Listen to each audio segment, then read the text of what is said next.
Look, I understand that you can't keep everybody happy. I think from a Rangers point of view, we knew we were having to play 3 away games after the split.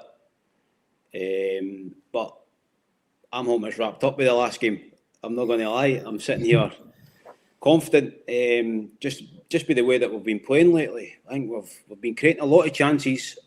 I know we could be a lot more clinical, but we are creating chances, and we've kept quite a lot of clean sheets under Danny Rowe. So for me, I understand the fixtures. You can't keep everybody happy, but obviously I do feel for Hearts, because normally, as you say, when you go into the split, the team at the top normally get the last game at home.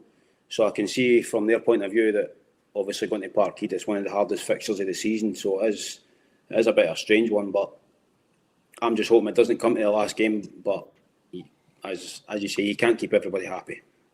I mean, these games, Douglas, I mean, as Greg said there, I mean, to even be talking about Rangers in a title race, if you look back to when Danny Rowe first walked in the door back in October, it would be seen fanciful. So the fact that you're sitting here, okay, tough trips to Tynecastle, a tough trip to Celtic Park, but you know, if Rangers are going to win the league, they're going to have to go to these kind of places and get results, aren't they? And yeah, I kind of feel like, even though it's great to be speaking like this, I think I've said before, now we're here, to not push on and win it would be really so disappointing.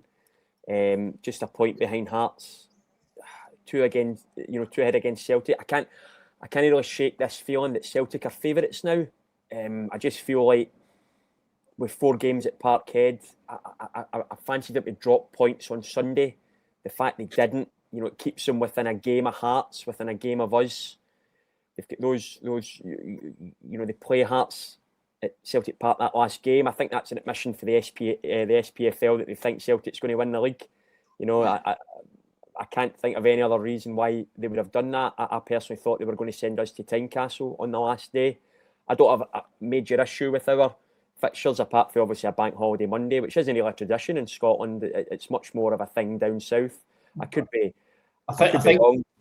judging by the press release that they sent out, I think they're trying to wrap this into a sort of bank holiday, super Monday, if you want to call that, with games down south. And I think they're looking at this 5:30 game as being the sort of cherry on top to that.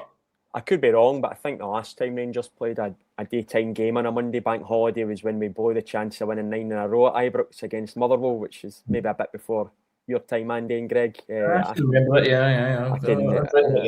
I can certainly remember it. We did get the job done eventually, of course, but obviously really tough.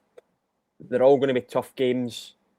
Motherwell have kind of hit a patchy form, probably at the wrong time for us. We'd have maybe quite liked Motherwell, the fact that Hearts and Celtic have to go to Fir Park after the split. Would have liked them going there against a Motherwell team that's flying. They've just fallen off the radar a bit, but those are the 2 big games. I think if we can go to Tynecastle and Celtic Park and remain unbeaten, we'll be in a really, really good position. But again, we've never won at Parkhead after the split. We've not won at Parkhead in the last Old Firm game for 27 years. I don't think we've won 3 games in a row at Parkhead since the 1960s. But these they're all there to be broke. Are all there to be broken. Hi, and I'm a bit of a stats nerd at times until the stat tells me something that I do want to see. And right now, it's telling me that Rangers are going to win the league, but that just makes me even more nervous. And I just feel that, it's going to be so tense. Those drop points against Livingston and Celtic are really stinging right now, especially. But look, we've got as good a chance as any. We've just got to strap ourselves in for the ride, because I think there's going to be a few, I think there's a few twists to come yet.